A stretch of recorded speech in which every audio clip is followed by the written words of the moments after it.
आपल्याला आपल्या एकूण राज्यामध्ये पाऊस हा सुरू आहे। काही ठिकाणी चांगला पाऊस झालेला आहे, काही ठिकाणी बऱ्यापैकी पाऊस झालेला आहे। विशेषतः मराठवाड्या भागामध्ये पावसाचं प्रमाण कमी आहे आणि आपण जे एकूण राज्यामध्ये पेरणीचं जे उद्दिष्ट दिलं होतं त्या उद्दिष्टाचा जर विचार केला तर राज्यामध्ये ह्या वर्षी साधारणतः आतापर्यंत 84% पेरणी पूर्ण झालेली आहे। अजूनही काही ठिकाणी वापसा नसल्यामुळे पेरणी ही होणार आहे। तर आपण उद्दिष्ट 100% पेरणी साधारणतः एक 8-10 दिवसामध्ये पेरणी होईल असा अंदाज आहे। जर सगळा विचार केला तर अमरावती भागामध्ये सर्वात जास्त पेरणी 92% पेरणी ही अमरावती भागामध्ये झालेली आहे आणि सर्वात कमी पेरणी ही ठाणे विभागात झालेली आहे।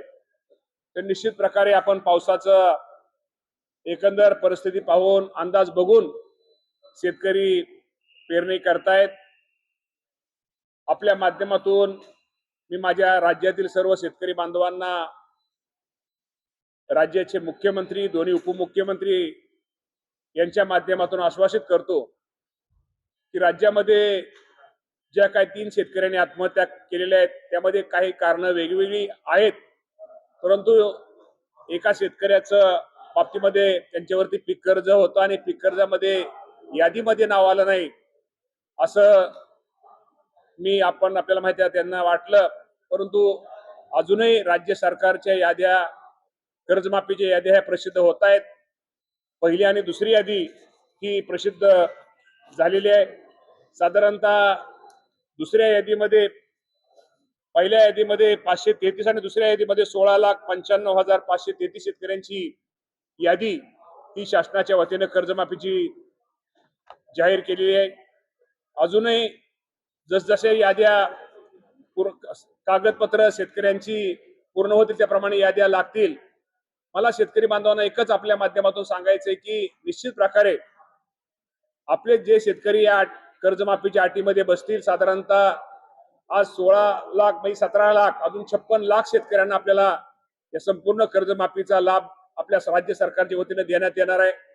त्यामुळे जरी यादीत जरी नाव नसलं तरी उद्या कमी जास्त कागदपत्र पूर्ण केल्यानंतर आपल्या यादीत नक्की ज्या अटीत बसणाऱ्या शेतकऱ्यांचं नाव येईल आणि आल्यानंतर निश्चित प्रकारे आपल्याला या राज्याच्या ज्या अहिल्यादेवी होळकरांच्या नावाने ही जी कर्जमाफी आहे याचा लाभ माझ्या राज्यातील सर्व शेतकऱ्यांना होईल। त्यामुळे कुणीही जरी एखाद्या दिवस यादीत नाव असलं नसलं तरी नाव निश्चित प्रकारे आपलं अटीत बसल्यानंतर येणार आहे।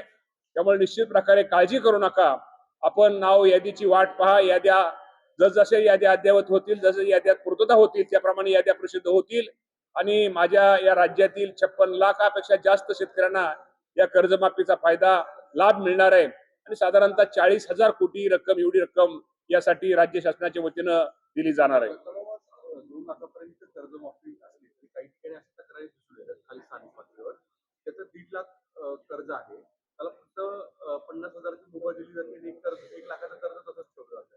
तर मुळात हा निकष कशा स्वरूपात? नाही, असा हा निकष नाही। 2 लाखापर्यंत जर थकबाकी असली तर थकबाकीची 2 लाखाच्या आतली संपूर्ण थकबाकीची रक्कम त्या बाबतीमध्ये ती माफ केली जाणार आहे।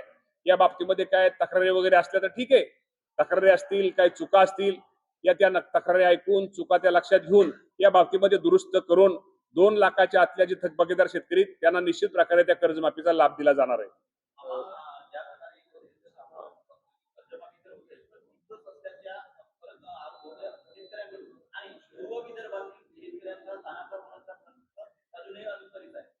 नाही, या बाबतीमध्ये मी आपल्याला एवढंच सांगेल की कर्जमाफीच्या बाबतीमध्ये या अगोदर पण कर्जमाफी झालेली आहे, पण पूर्वीच्या निकषापेक्षा उलटा ह्या वर्षीची जी कर्जमाफी शेतकऱ्यांच्या दृष्टिकोनातून अत्यंत सुटसुटीत आहे आणि या बाबतीमध्ये निश्चित प्रकारे शेतकऱ्यांनी थोडं थांबावं, वाट पाहावी।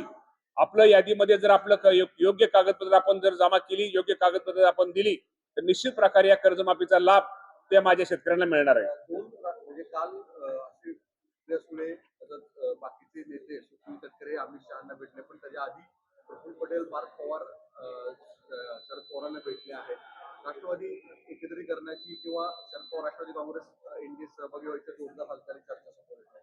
पवार साहेब हे देशाचे नेते आहेत आणि पवार साहेबांचं मार्गदर्शन कुणीही आम्ही कधीही केव्हाही राष्ट्रवादी पक्षाचा कार्यकर्ता तर घेऊ शकतो, पण या देशातला कुठल्याही पक्षाचा नेता कार्यकर्ता हे आदरणीय पवार साहेबांचं मार्गदर्शन घेत असतो.